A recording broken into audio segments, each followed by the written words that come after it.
Салам достор, назарыңыздарда Аралаш медиа. Бүгүн сиздер менен часовой деп аталган кызыктуу тасманы көрөлү. Видеону аягына чейин көрүүгө камданып калган болсоңуз, биз баштадык. Окуя жакынкы келечекти сүрөттөп, тасманын башында деңиздин ортосунда курулган атайын базадагы 4 аскер кызматкерин көрөбүз. Бул кезде климаттын кескин түрдө өзгөрүшүнө байланыштуу жана да адамзаттын таасири алдында океан суусунун деңгээли көтөрүлүп, жер бетинде 2 гана кичине материк калып, калган аймактын баардыгы океанга айланган эле. Ал эми ошол 2 материктин адамдары бири-бирине каршы чыгып, биринин жерин бирин басып алууга аракет кылып, ушул күнгө чейин согушуп келишет. Ошол 2 материктин ортосуна база курулуп, 4 аскер дайыма күзөттө турушат. Алардын эң негизги милдети эгер душмандар келип калса, аларга каршы туруп, өз адамдарына белги берүү. Базанын бир гана ушул жерге курулганынын себеби океандын башка аймактарында катуу бороон чапкындар болуп, ушул аймакта гана тынчыраак аба ырайы болгондуктан душмандар бир гана ушул аймактан өтүп кол салышы мүмкүн эле. Ал эми биздин базадагы 4 аскерибиз 2 жылдык келишим менен кызматка келишкен. Кызматтарын өтөп 2 жылдык келишим аяктап, бирок аларды алмаштырууга эч бир аскер келген жок. Арадан 3 ай убакыт өтүп, базадагылар башка аскерлер келип, аларды алмаштырышын чыдамсыздык менен күтүп жатышат. Канткен күндө да бул аймакта дагы кезек-кезеги менен бороон чапкындар болуп, чоң толкундар пайда болуп турат. Бул жолку бороон чапкын 4 аскердин торго жайып кармаган балыктарын алып кетти. Эми алар балыктан да кургалып, азык-түлүктөрү да дээрлик азайып бара жатат. Эртең мененки тамактануу учурунда инженер Бейнс балыктарды кармай албай калгандарына ачуусу келип, анан да базанын бир тарапка бир аз кыйшайып калганын көрсөтүп берди.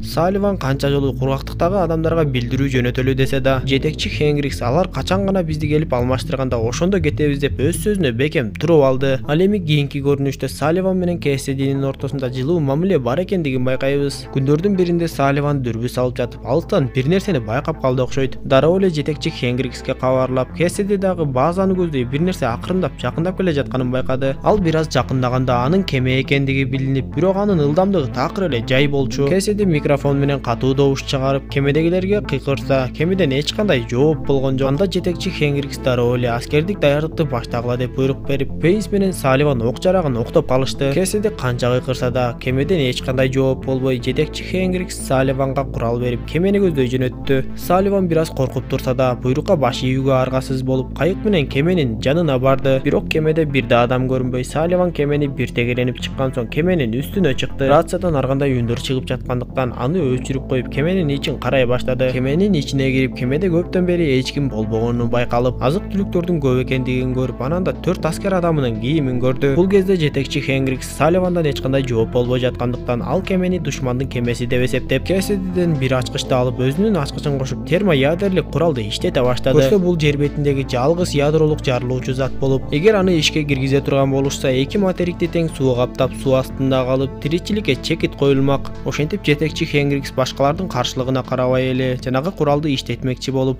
акыркы жолу Салливанга байланышка чыкты. Ошол кезде кеменин ичин текшерип бүткөн Салливан рациясын жандырып, кеменин ичинде эч кимдин жок экендигин кабарлады. Хенгрикс кемени сүйрөтүп келүүгө буйруп, куралды иштен чыгарып, бирок 2 ачкычты тең өзү алып алды. Базадагыларды алмаштырууга келе жаткан аскерлердин дайынсыз жоголуп кетиши базадагылар үчүн таң калыштуу болду.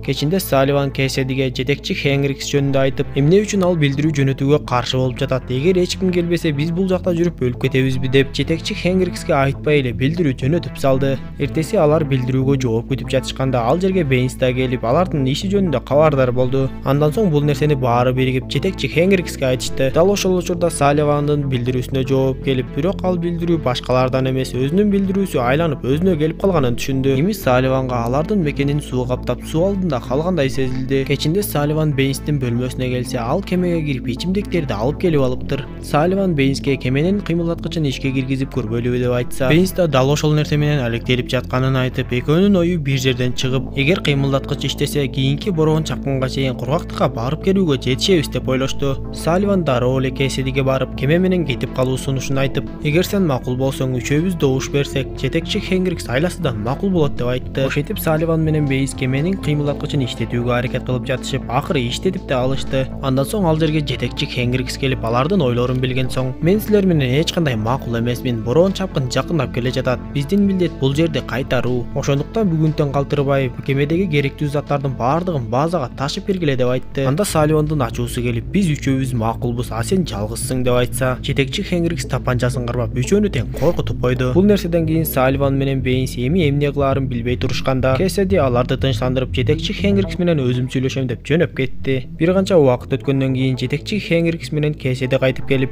Кэссидинин сөздөрү Хендрикске катуу таасир эткенби айтор, Хендрикс оюн өзгөртүп, эки адам базада калсын, ал эми эки адам кемеге түшүп, кургактыкка барып кабар берсин деген сунушун айтты. Алар Хендрикс менен дароо макул болуп, бирок Салливан базада кайсы эки адам калат деп сураганда, Хендрикс өзү жана өз макулдугу менен Кэссидинин калаарын айтты. Аны уккан Салливан сүйгөнүн таштап кеткиси келбей, бир аз көңүлү чөгүп калды окшойт. Кэссидинин артынан барып, эмне үчүн мындай чечим кабылдаганын сурап, мен сенсиз эч жакка кетпеймин деп жатса, Кэссиди Салливанга карап, мен сени сүйбөйм деп койду. Аны уккан Салливан башка эч нерсе айтпастан бөлмөдөн чыгып кетти. Кечинде жетекчи Хендрикс Бейнс менен Салливанга жакшылап эс алып, таң эрте жолго чыккыла деп буйрду.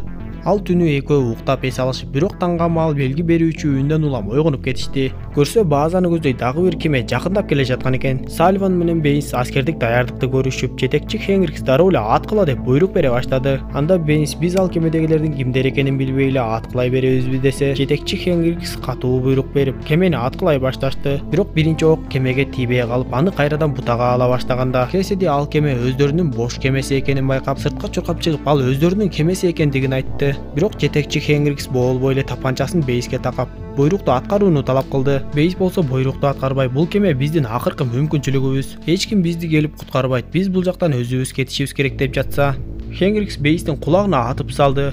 Бирок Бейнс дагы эле көк беттикке салып буйрукту аткарбай жатканда, анын ордуна Салливан куралды атып жиберип, кемени жардырып салды. Ачуусу келген Бейнс Хендриксти көздөй жүгүрүп, Хендрикс болсо аны атайын деп калганда, Кэссиди Хендриксти чаап, эсин оодарып салды. Бейнс аны ошол жерден эле өлтүрмөкчү болуп, бирок Кэссиди менен Салливан эси үчүн жоготкон жетекчини бир бөлмөгө камап коюшту. Ошентип кемени да колдон чыгарышып, кечинде Салливан жетекчи Хендрикске тамак алып келди.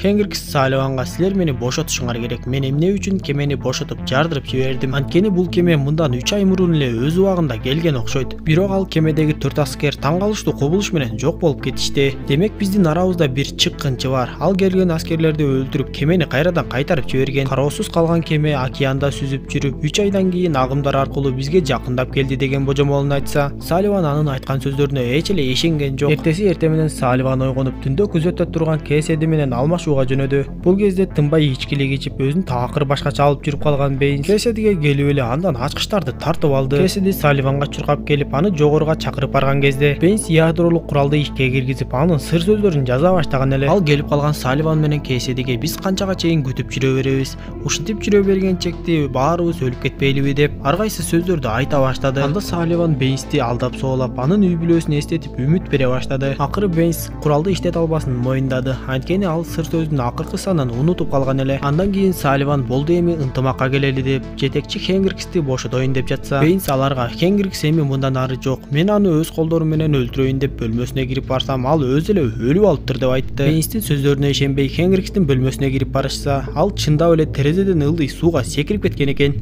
Ошентип арадан күндөр өтүп, бир күнү алар бороон чапкын менен кошо таштандылардын чукулдап калганын байкашты.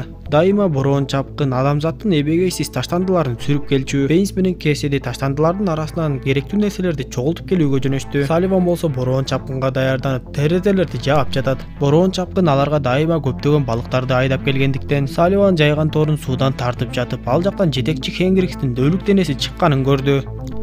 Таң калыштуусу, жетекчи Хендрикс бийиктиктен секирип өзүн өзү өлтүрбөй эле аны бирөө башка курал менен аткандыгы көрүнүп турат. Эми Салливан жалдырап эле эсине келе албай, Бейнс менен Кэссидинин кемиси чыккынча экенин биле албай турду. Бул кезде таштандылардын арасында кайык менен жүргөн Бейнс менен Кэссиди бири-бирин тигилип карап калганын көрөбүз. Ал эми Салливан болсо базада ар нерсени изилдеп жүрүп, базанын башындагы күйүп жануучу чыракты алып койсо болорун билди. Ал эми алар менен алмаша турган аскерлердин кемеси ошол күйүп өчүп турган чыракты көрүп базаны таап келишчү. Демек өздөрүнүн эле ичинен бирөөсү белги берүүчү чыракты өзү менен алып кайык менен алыска сүзүп барган. Алмашууга келе жаткан аскерлердин кемесин тосуп алып, аларды күтүүсүз жерден өлтүргөн. Ушунун баарын түшүнгөндөн кийин Салливан дүрбү салып, таштандыга кеткен Бейнс менен Кэссидинин бирөөсү гана кайтып келе жатканын көрдү.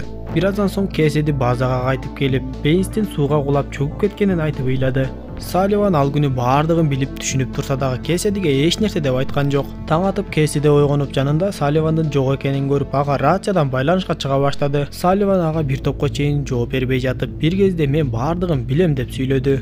Сен бизге келе турчу аскерлерди өлтүрүп, кемесин кайтарып жибергениңди, жетекчи Хендриксти жана Бейнсти дагы өлтүргөнүңдүн баарын билем деп айтты. Аны укканда Кэссиди дароо эле жогору жака чуркап жөнөдү. Ал жака жетип барса, Салливан ядролук куралды чак эле иштетип дайынданып турган экен. Ошентип Кэссидинин чыккынчылыгы билинип, көрсө ал башка материктин адамы экен. Ал Салливандан жалынып суранып, биздин эл аябай жапа чекти, бизде бир да тамчы жаан жабайт деп, суу такыр тартыш болгондуктан биздин элди силердин кургактыкка көчүрүш керек деп жатса, Салливан ошол жерден кайрадан анын калпын кармады. Анткени Салливан Кэссидинин сүрөттөрүнөн анын үй бүлөсү кол чатырларды кармап түшкөн сүрөтүн көргөн эле да. Ошентип Салливан Кэссидинин жүзүн ачып, көп ойлонбой эле куралды басып жиберди. Бирок эң кызыгы, эч кандай процесс жүргөн жок. Көрсө Бейнс адамзатка экинчи мүмкүнчүлүк берүү үчүн ал жерге экинчи табышмакты орнотуп коюптур.